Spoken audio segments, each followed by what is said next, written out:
Hello, I'm the Grub Street Lodger, and welcome to my 18th century book room, my front room. It's happened. I had the shelves put in. I had them put in, then I had to paint them white, then I had to paint the shelves on the top with gloss to make them more hard wearing, then I had to paint the blue stuff in, and then I had to get my books, my 18th century books, which in an earlier video, the one about overconsumption, you saw me just sorting out 18th century from not 18th century. Well, I had all those put together, and then I had to organise them all. It's a bit of a weird organisation system. These books behind me are all books about the 18th century organised by category. These are books from the 18th century organised by author's surname. Put them all up. I'm going to do a proper video about how it was all done and all of this, but quick. And camera work is wonderful. So they're books from the 18th century, books about the 18th century, books from the 18th century, and then up there a mixture of both. But it's here. And in all the other rooms as well. Shelves have been put up. Let's straighten you up. There you go. Shelves have been put up. I bought and built 5 IKEA billies, which are all around the house. So in here it's all organised and ready and sorted, and all the weird little objects have been put on the shelves and all of that. And my dining room, I've got my pre-18th century books, music books, poetry, and books about TV. But there's lots of space there for other non-fiction. That's going to be the last thing I'll sort out. In my bedroom, I've got poetry, folk tales, children's books, and short stories. And then in the spare bedroom library, the spare bed library is fiction. And currently, I've got all the fiction books by surname clumped on a shelf but not organised, and that's a job I'm going to do today. So yeah, it's good, isn't it? I've got on. I've done well. It has been the summer holidays this month, so I had lots of time to do that, and I've also done quite a bit of my rehearsing. I've basically spent at least an hour, possibly 2 hours a day, trying to learn my lines. I've got a lot of them, but also they're not very easy to learn because they're all responses. They're all like yeah and no and I don't know, and just remembering which little thing to say at which time has been quite hard. I've also been down the theatre helping with that. I've been painting the set because I've now got my painting skills. I've even done a little woodworking because I've got a little bit. I'm getting all right at that. Also went around getting all props and set decoration and pictures and things. So, yeah, I've been working hard there. What I haven't done is loads of reading. In fact, I don't think I've read this week. It's been a very rehearsal intense, heavy week, as will next week and the week after, because the first performance is a week today. And I'm also, this is a Saturday, I'm filming this. Also, this Monday, I'm going back to school. So, there's that. The book I'm reading at the moment is The Tale of Genji, which is really enjoyable, but has the very unfortunate thing of I can't just grab it and take it places. So it's not getting read as much as I'd like. I can't take it to the theatre and just grab a little bit.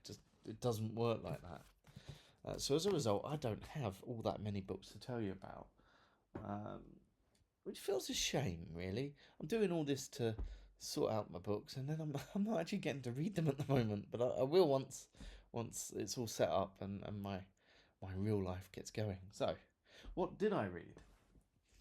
Well, I started off with Philip Pullman's Book of Dust, The Secret Commonwealth, and I started off with this because this is not mine, this is my sister's, and I borrowed it from her in, I think, maybe 2019? Maybe when did it come out?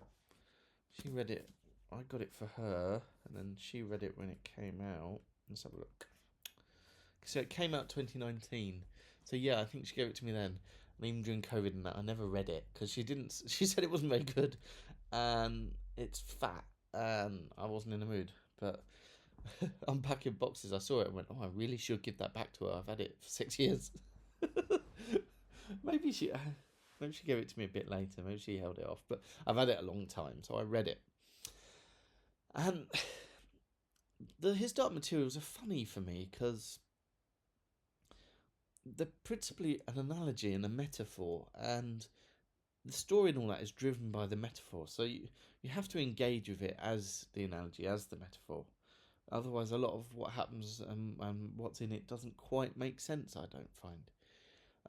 And the metaphor ended, I think, with the climax of the third book. So what do you do then? Well, it made sense with the last book to go back in time, time before, and it hinted at this other world. This, that there's the world of God and all of that, the authority. Then there's the human world with the magisterium, but it hinted at a sort of a secret world, a fairy world, the secret Commonwealth, which is referenced in this book. And so that element was fun, this sort of creeping element of there's another secret fairy mythological world in there. Um, but I didn't like it. Uh, One, because it ends on a big cliffhanger, and it's taken 6, 7 years. I think the new one's coming out later this year, so it's taken a long time to resolve this cliffhanger. But also because there isn't this, I think he's setting up another metaphor, but I'm not sure what the metaphor is yet. There's all this stuff about roses and separation from your demon and all, and there seems to be a growth of Islam and enlightenment in this world. There's some very Islamic coded people called the Brotherhood of the Mountains, and then these scholars which are very sort of Hume, sort of maybe Nietzsche, sort of skeptics as well. So something's being set up, but to know exactly how it all fits together, you gotta wait for the third book. And I actually found out with the first trilogy. I found the, first of his Dark Materials, uh, I can't remember. It's called the American version is called the Golden Compass, but it's not a Golden Compass. No, oh, Northern Lights. So Northern Lights, I was a bit unsure about it because I hadn't grasped what the metaphor was doing, and it wasn't really till Subtle Knife and then the Amber Spyglass that I got what was going on. So maybe the third book will click it all into place for me. But at the moment, it feels like it's spinning in lots of directions, and I really don't like what's happened to Lyra. I get she's grown up, but she's not Lyra Silvertongue anymore. She doesn't have. Well, she goes by the name, but she doesn't have that glibness and that slickness because she doesn't have that childhood confidence. But what's also weird is she's become a student, and like all students, she's dabbling in different ideas and things. But one of those ideas is skepticism. She doesn't believe in demons, and she doesn't believe in non-materialist things, or she's tempted not to. And this one creates a big argument between her and her demon Pan, and they actually separate, and that feels weird. Um, to have them having this difficult relationship, and then everyone commenting on it, it's not. I just don't like it. But also, Lyra's met and essentially murdered God. I can't. She's gone to other worlds. She's gone to the afterlife and opened it up for people. How can she become a materialist after what she's experienced? It just doesn't fit and work. Um, and then Malcolm's this nice older man cinnamon roll who fancies her, and that's all a bit weird too. So it's a case of it's not in and of itself. It's got some good bits, some exciting bits and some interesting bits and some philosophical bits, but it doesn't. I'm not quite sure where it's going, and it's not quite holding together. I'm just waiting to see what it becomes, and so I will read the next one. Whether I'll wait as long as I have to read this one, I don't know. But yeah, it hasn't wooshed me on. Next thing I read wasn't this? It was this one. It's called The Ladies, and it's by Doris Grumbach. And it's about the ladies of Llangollen. Llangollen. English speakers might just want to say Llangollen, but you got to respect the double L. Llangollen. It's about these. It's a historical novel based on these ladies in the late 18th century, mid 18th century, I think. Irish heiresses, one richer, one not richer than the other, but more landed than the other. They fall in love. They form a connection at the very least. They run away together out of Ireland, and actually they get caught, and then they negotiate with their parents to be allowed to leave. They leave. They find themselves in Wales, in Llangollen, where they make a dream house together. They make this lovely cosy cottage with these gardens, and they keep improving it. And they live together, and they eventually become sort of this similar sensibility for the 18th century a lot, and later 18th century especially. Um, they become this like ideal of these two deeply connected women who spend their time reading and sewing and enjoying each other's company and tending to their garden and going on walks. And they also become known as eccentrics. They wear this slightly strange, mannish, sort of almost uniform of a riding habit and a top hat. Hester Thrale just calls them damned saphists, but other people see them as a symbol of romantic friendship, of almost Rousseauian, and they were very keen on Rousseau and this kind of good life, a symbol of a life well lived. And in the novel, it's not a great novel. It doesn't deeply go into things. It's more of a retelling than a novel, sort of a loose retelling. And it doesn't quite have the grip. The beginning's good when they're trying to escape. From then, sort of the narrative grip doesn't quite have the same quality. And it veers very weirdly between first and third person. Not first and third person, I'm a complete liar. Morning. It veers between past and present, and it keeps flicking between past and present. And it's not strictly things that are in the past and things that are present. It's not like looking back on some and living others. It seems to be when they're together, things are in present tense, and when they're apart, things are in past tense. Which is quite nice because it gives this idea that things are only alive when they're together, and then things are just sort of a bit more detached when they're apart. But I don't know if that's strictly what's going on there. I haven't. I had a glance through and was like, oh, it seems to be when they're together, that's what it is. If so, it's a nice idea, but it just makes the thing feel a bit disjointed and a bit unruly, but not unruly in a, ooh, we're being led in these weird directions way. Just unruly in a, they're not controlling the material kind of way. There is some interesting questions in it. Like, for example, the author obviously sees them as having a full-on physical relationship, which that's debated. Um, but also, she questions about the quality, not even the quality of their life together. This is the thing. She's essentially saying because they all went all in together, they blocked themselves from anything outside of them. And so, yes, their togetherness was very good for them, and that they loved each other and they supported each other, and they were everything for each other. But that might have blocked them off, and if it's very clear that if that togetherness hadn't been so good, or if there were moments when it wavered, they had nothing else.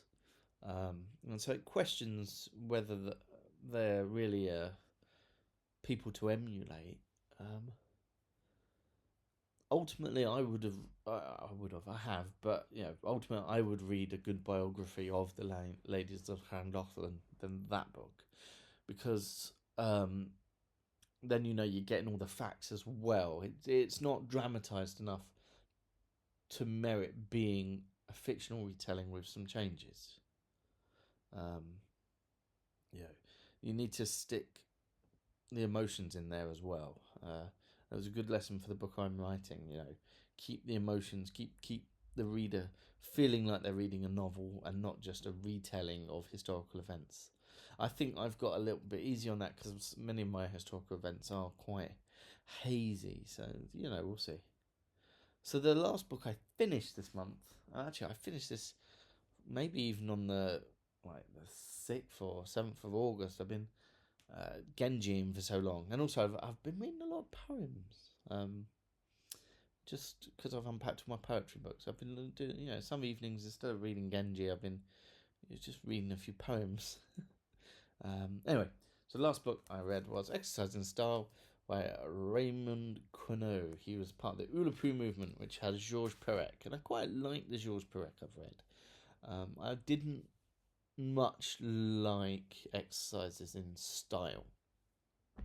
It tells us little anecdotes. So the anecdote is he was on a bus. There was a guy with a long neck and a silly hat on the bus who was having a go at someone who he thought was treading on his feet on purpose. And then later on, he saw the same guy, and the guy's friend was saying he should sew a button into his coat, and that's it. So it's not really much of a story, but he retells it in different styles. Is the idea? So each one is a different style.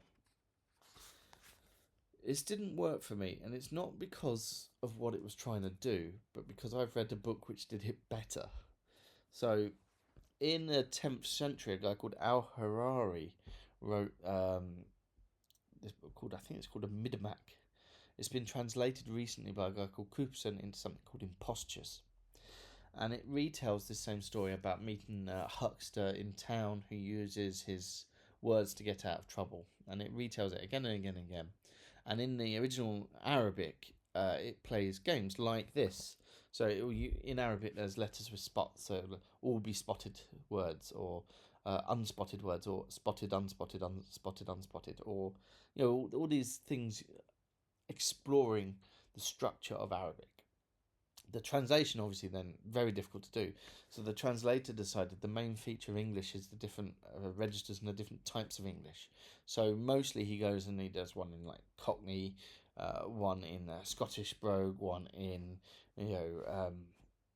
sort of Caribbean, one in a workplace dialect, all this sort of stuff. And it's really, really good. And it's sort of like this, except in Impostures, the translator manages to retell the story each time, and the different registers inform different parts of the story and emphasize. In this, if the story is being told, it's being told the same way. You never learn anything new through any of the different angles, and some of them aren't. They're not styles. They're, I don't know what you call them. Just word bits. So where's So this is permutations by groups of 3, 4, 5 letters. Ed onto a rud word some. Now, maybe if you'd taken all the words of the original version of it and put them in order of, but all it does is just take 2 letters from each word. It's not retelling the story. The ones where it's anagrams, well, it's not retelling the story because they're not anagrams that cleverly retell the story. There's one in Impostures which is all in palindromes, but it still tells the story, and this just doesn't. Metathesis, which is just words being changed. So one dia ubadumde on te. They're not exercises in style. They're just, let me get this one not very interesting story and put it through several wood chippers and see what happens. And so I didn't find it very satisfying. And not because I'm not into a bit of experimental prose, but because I don't think it succeeded at what it wanted to do. And I may have been more invested in it and what it was trying to do if I hadn't already read a book that was trying to do the same thing and did it better. And that's all I finished this month. Usually August I get to say, oh yeah, I read over some really long thing, which was the plan with old Genji, or a whole bunch of stuff. But I haven't managed it this summer holiday. I've been working a lot on the house and on the play and all of this. So next month I also expect to be quite a skinny read. One, because I'll be working through this, but also, which I'm enjoying. So I'll tell you about it when I finish it, but I'm enjoying it. Much more than Proust, for example, which was my big challenge last year. But also because the first 2 weeks of term, they're always tough with a new year. I've got to relearn, I've got to learn really 90 different names. And personalities and quirks, and get back used to the idea of working, which not into the idea of that at the moment. I'm still got all my fiction and my non-fiction and my CDs to sort out, and then it's the tech week for the play next week, and then the run of the play as well. So yeah, next month's going to be a busy month, but I can do it. Later today, I'm having a drink with my dad and finishing off sorting the fiction. So it's going to be good fun. Well, I hope you had a good August, and I hope we can meet each other again in September, if not before.